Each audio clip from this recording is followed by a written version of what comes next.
Selamat datang kembali di R Entertainment. Selamat datang kembali di The Golden Cross Playlist. Seperti biasa hari ini kita akan melanjutkan review saham part yang ke-363. Namun sebelumnya bagi teman-teman yang mungkin belum subscribe channel YouTube ini, sekali lagi jangan lupa tekan tombol subscribe, nyalakan lonceng notifikasinya agar teman-teman tidak pernah ketinggalan informasi-informasi terbaru dari channel ini. Di part yang ke-363 kali ini kita akan kembali mereview 6 saham, di mana saham BGTG, BBKP, Buka, Asigut, dan saham Cleo. Sebelum kita lanjut untuk mereview 6 saham tersebut, maka kita highlight dulu dari pergerakan indeks harga saham gabungan, di mana dalam perdagangan hari ini indeks sangat meyakinkan naik 0,78% di harga 6.108 setelah hari sebelumnya dia dibanting cukup dalam ya. Ini kenaikannya cukup bagus, yang mana mungkin hari ini membuat kita lebih happy lagi ya. Di mana dengan transaksi hampir 14 triliun dengan 279 saham yang naik, 221 saham turun, dan ada 155 saham yang bergerak stagnan. Kemudian kita langsung ke saham pertama yang akan kita review kali ini adalah saham BGTG. Untuk BGTG teman-teman mohon maaf juga di sini untuk harga ya sepertinya masih belum bisa update dengan baik. Kami mohon maaf sebelumnya karena dari data feeder kita koreksi. Untung saya juga double check dengan RTI. RTI di sini tertera minus 0,85% ya. Jadi ini kita tulis sebagai patokan kita ya. Jadi ini adalah 0,85% atau ditutup ya, ditutup di harga 232, jadi bukan di 242. Jadi kita patokannya adalah di 232. Hari ini dia sempat ke 248, yang mana kalau dia 248 itu artinya dia berhasil breakout dari resisten terkuatnya di 246. Namun sayang sekali di sesi kedua dia tidak mampu mempertahankan level tersebut, yang mana artinya dia turun kembali sehingga level PBH ini yang tadinya sempat menjadi support sekarang kembali lagi menjadi resisten paling kuat. Dengan penurunan ini maka potensi dari BGTG masih memungkinkan untuk bisa terus turun dengan next target sampai ke PBL di 204.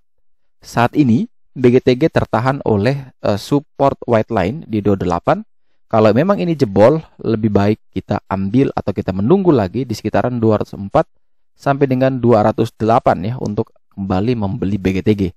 Tetapi kalau misalkan 228 ini mampu dipertahankan dengan baik, ya sudah bisa dicoba juga buy di 228 sampai dengan 232 ya, atau di harga saat ini. Jadi tergantung situasi dan kondisi besok, apakah mampu mempertahankan level 228 atau tidak. Kalau mampu bertahan silakan pertimbangkan entry, kalau gagal bertahan, kalau sudah terlanjur beli cut loss, kalau belum beli maka lebih baik kita tunggu sekalian di rentang area 204 sampai dengan 208.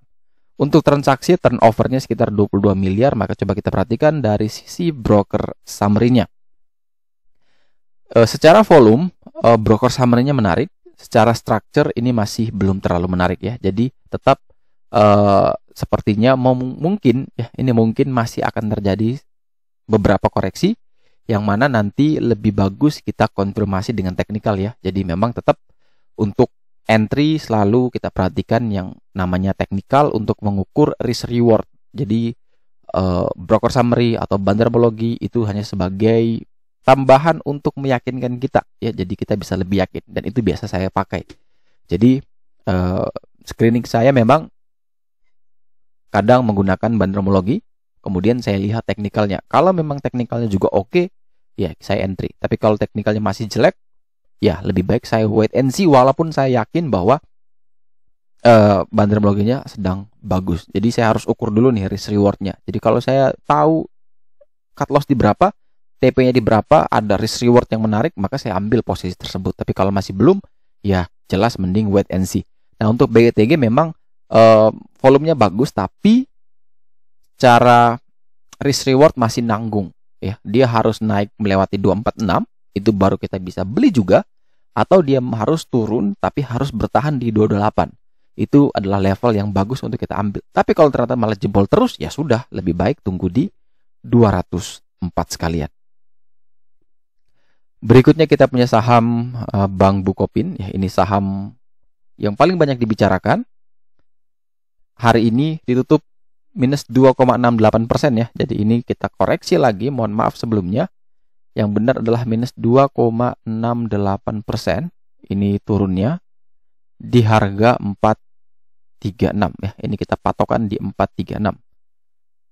Kalau kita lihat di sini, PBL-nya di 424, sedangkan harganya di 436, artinya selama ini pergerakannya masih cenderung sideways ya, karena dia masih terus bergerak tidak jauh dari area PBL-nya di 424. Ini kalau misalkan BBKP masih bisa turun lagi dan masuk ke area di bawah 430, maka itu sebenarnya sudah indikator pasti sudah berubah jadi low risk.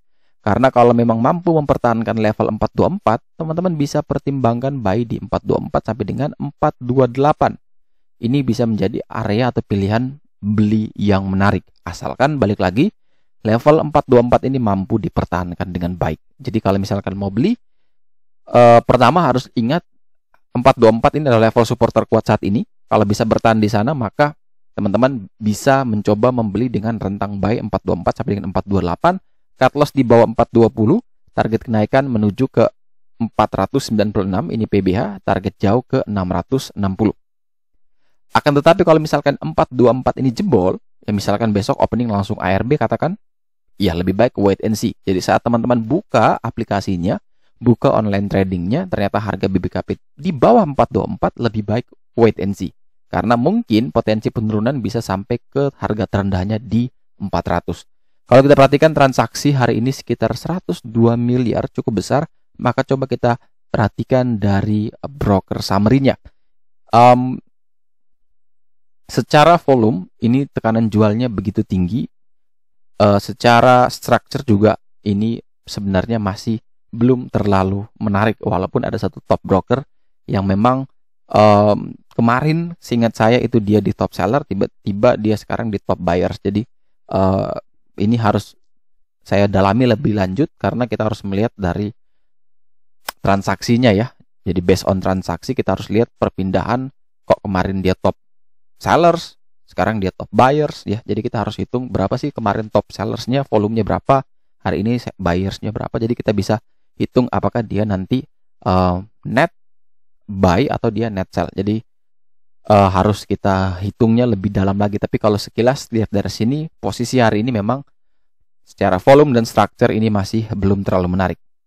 Level teknikalnya juga masih nanggung. Semoga dia bisa turun lagi, tapi kuat bertahan di 424, maka itu bisa dipertimbangkan sebagai level entry untuk saham BBKP. Kemudian berikutnya kita punya saham Bukalapak ya, dengan kode emiten Buka, di mana saham ini juga sama ya, saham yang banyak diperbincangkan dan juga pernah kita ulas bahwa kalau nggak salah average mereka itu kurang lebih di 855 sampai dengan 865 kalau tidak salah ya. Itu mungkin teman-teman bisa koreksi di video sebelumnya. Pernah juga saya informasikan dari broker summary yang kita buka menggunakan BNI Sekuritas ya. Jadi Bukalapak sendiri hari ini ditutup stagnan ya. Ini harusnya ditutup stagnan ya, 0% ya. Tapi ininya benar di 850. Pergerakannya juga ya cenderung mendatar sekali. Ini sangat-sangat tidak menarik sebenarnya. 840 dibanting sebentar terus ditarik ke 855, kemudian bergerak-bergerak sideways, turun lagi di 845, kemudian dia akhirnya bisa bertahan stagnan di 850. Kalau kita perhatikan memang setelah IPO yang ramai ini ya, perdebatannya banyak, kemudian sekarang dia mulai mengalami sideways, dan sideways ini juga masih bertahan di antara area PBH dan area PBL ya.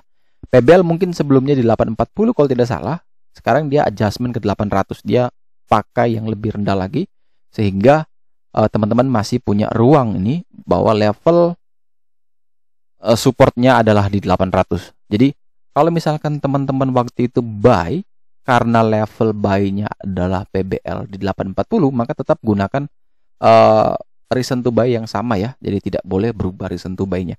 Kalau baru mau membeli, maka reason to buy-nya juga ikut seperti yang rule yang seperti ini. Jadi teman-teman tidak kebingungan nantinya ya. Jadi kalau memang sudah terlanjur buy dengan video sebelumnya, ya sudah kita ikut rule yang video sebelumnya, karena market itu bergerak dinamis, otomatis chartnya juga harus bergerak dinamis ya, harus mengikuti terus pergerakan dari market, jadi tidak bisa stagnan di sana. Kemudian coba kita perhatikan dari broker summary, jelas di sini broker summary-nya masih begitu menarik sebenarnya, tapi entah ya di balik semua itu apakah beneran ini menarik apa tidak, karena dari semua analisa ya memang informasi itu istilahnya info A1 dari orang dalam itu jauh lebih valid ya. Jadi kalau kita tahu orang dalam itu, wah itu kan insider trading itu kan jelas pasti lebih menarik, tapi memang di negara kita dilarang tuh insider trading ya. Jadi mungkin masih ada beberapa oknum yang melakukannya tapi mungkin tidak ketahuan. Tapi secara umum insider trading memang dilarang. Nah, kalau dilihat murni dari pengalaman, dari ilmu yang saya pelajari, maka dengan pola seperti ini memang menurut saya masih menarik ya. Hanya entah kapan dia mau naik tidak ada yang tahu, tapi dari pola seperti ini memang menarik, baik dari volume, baik dari structure, ini masih menarik. Kita tunggu saja. Yang jelas kalau pakai teknikal selama masih bertahan di atas 800, buka masih aman. Jebol di bawah itu cut loss. Kalau teman-teman mungkin pakai video yang sebelumnya, jelas kalau tidak salah 840 ya sudah, jebol di bawah 840 prepare cut loss. Atau teman-teman kalau merasa bahwa risikonya tidak terlalu besar, kalau misalkan saya juga cut loss di bawah 800, ya sudah bisa di adjustment juga. Jadi ini kembali lagi kepada masing-masing. Kalau memang bisa bertahan, next targetnya dia adalah ke 920. Ini adalah area PBH dari saham buka. Berikutnya kita punya saham Astra International dengan kode emiten ASI, di mana saham ini ditutup naik tipis 0,96% ya di 5275. Ini yang benar adalah 0,96%. Bukan 1,93% ya. Yang benar adalah 0,96%. Tapi harga penutupannya sama ya di 5275. Jadi kita bisa pakai posisi chartnya seperti ini. Kalau kita perhatikan teknikal, setelah dia mengalami penurunan yang cukup ekstrim, kemudian dia mengalami satu lompatan ya. Lompatan yang cukup luar biasa. Sempat tadi dia ke 5350, namun sayang bisa bertahan saja di 5275. Namun yang menjadi menarik adalah dia dekat dengan area PBL di 5175. Artinya kurang lebih ada sekitar 100 poin. Jadi kurang lebih hanya 4 tick saja dengan harga support terkuat. Low-nya tadi di 5200 loh.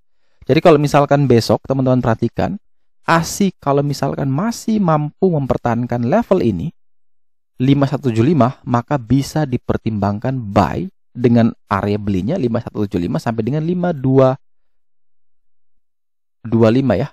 Ini teman-teman bisa pakai ya. 5175 sampai dengan 5225 kalau dia mampu mempertahankan level 5175. Karena itu adalah level support terkuat atau level PBL dari saham ASI. Kalau ternyata jebol di bawah 5175, yang belum punya sahamnya lebih baik wait and see. Yang sudah punya sahamnya lebih baik prepare cut loss ya. Bisa pasang di 5100 atau di 5125. Itu kembali lagi kepada preferensi risiko masing-masing.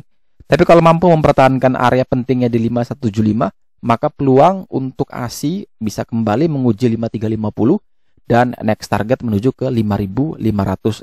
Ini adalah target kenaikan untuk saham ASI. Kalau misalkan besok opening dibanting di bawah 5175, wait and see, tapi bisa naik lagi di atas 5175 setelah dibanting, kemudian bisa naik lagi. Contoh ya, ini kita lihat. Misalkan besok opening dikasih candle panjang di sini ya, dibanting, kita jangan dulu beli. Tapi tiba-tiba dia langsung membentuk candle seperti ini. Nah, ini ada shadow di bawah ini. Ketika dia kembali breakout, nah itu kita ambil momentum untuk beli. Jadi kita menyesuaikan juga dengan kondisi market besok ya. Kita harus juga bergerak dinamis. Tidak perlu kita takut ya. Kalau memang dia dibanting, wait and see. Kalau dia bisa naik lagi ya re-entry. Coba kita perhatikan dari broker summary, karena transaksinya sekitar 114 miliar, maka di sini volume strukturnya menarik ya. Semoga besok ini bisa memberikan kita profit. Kemudian berikutnya kita punya saham Garuda Food Putra Putri Jaya ya dengan kode emiten GOOD, di mana saham ini naik 2,69% di harga 382, di mana ini juga tidak sesuai. Jadi kita plus 2,69%. Oke. Tapi closingnya benar di 382 sehingga kita bisa pakai chart ini. Kalau memang benar dia closing di 382 dengan candle patternnya bullish kicker, maka potensi untuk GOOD masih belum menarik kalau dia belum mampu melewati 384. Ini ada resisten ya, ada PBH yang menjaga dia. Kalau memang bisa melewati 384 silakan pertimbangkan buy on breakout 384 sampai dengan 386 dengan target kenaikan menuju ke 400 ya, 390 sampai dengan 400 itu adalah target. Kalau memang sudah beli, misalkan buy on breakout dan teman-teman beli di 384 386, maka prepare cut loss-nya kurang lebih di 380 378. Jadi langsung buy on breakout ya, langsung prepare juga cut loss-nya.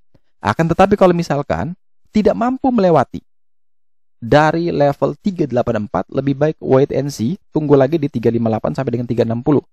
Lebih baik tunggu di sekitaran area PBL ya. Jadi besok kembali lagi lihat situasi dan kondisi apakah dia bisa breakout atau tidak. Kalau bisa breakout ya sudah kita buy on breakout dengan area beli tadi. Kalau memang belum mampu breakout ya sudah lebih baik tunggu di sekitaran area PBL. Kalau kita perhatikan dari broker summary,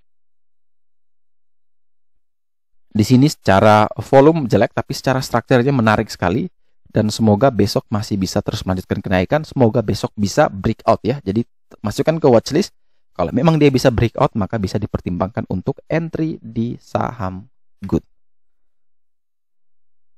Dan saham terakhir yang akan kita review kali ini adalah saham PT Sariguna Prima Tirta dengan kode emiten CLEO, di mana saham CLEO hari ini naik tipis 0,44%, 0,44% di 452 ya. Dan memang ini juga kami mohon maaf ada keliru, tapi closingnya masih sama di 452 dan artinya ini menarik sekali. Ya, secara teknikal menarik. Kenapa menarik? Karena low risk, tapi rewardnya besar. Ketika teman-teman memiliki level support terkuat di 450 dan harga saat ini di 452, artinya teman-teman cuma punya satu tick ke area support terkuat. Artinya kalau teman-teman pasang misalkan 3 tick saja di bawah level support terkuat sebagai batasan untuk cut loss, maka risk teman-teman kurang lebih sekitar 4 tick atau sekitar 8 poin. Kalau misalkan teman-teman beli di 450 sampai dengan 452 dan cut loss kurang lebih di 444 atau di 446, maka target kenaikan ke harga berapa? Yaitu ke 464. Dan ini jaraknya masih cukup jauh ya, kurang lebih bisa sampai 5 tick ya. Ini masih lebih jauh 5 tick. Jadi kalau misalkan teman-teman yang mau membeli saham ini, pertama, pastikan level 450 masih dipertahankan. Artinya kalau teman-teman buka aplikasinya, saat teman-teman lihat masih di atas atau sama dengan 450, maka CLEO masih menarik. Maka kita bisa ambil langkah berikutnya, yaitu kita mencoba untuk membeli. Area belinya adalah di 450 sampai dengan 452. Batasi cut loss kurang lebih di 444 sampai dengan 446. Target kenaikan ke 464 sampai dengan 505. Karena transaksinya hampir 2 miliar, coba kita perhatikan dari broker summary di sini secara volume masih jelek, tapi secara struktur sudah mulai menarik. Semoga besok level 450 ini bisa dipertahankan, sehingga memang artinya tinggal tunggu ada volume yang besar yang masuk, sehingga bisa pump saham CLEO bisa sampai ke target ke 464 dan next ke 505. Jadi lihat lagi kondisi besok, kalau memang bisa bertahan buy, kalau memang 450 ini besok opening langsung dibanting di bawah itu, ya lebih baik wait and see terlebih dahulu. Oke, sekian dulu review saham part yang ke-363. Semoga informasi yang ada dalam video ini dapat berguna, bermanfaat, dan tentunya semoga bisa terus membantu. Sekali lagi, jangan lupa like, subscribe, dan share video ini. Semoga trading besok bisa jauh lebih baik. Sampai jumpa di video berikutnya.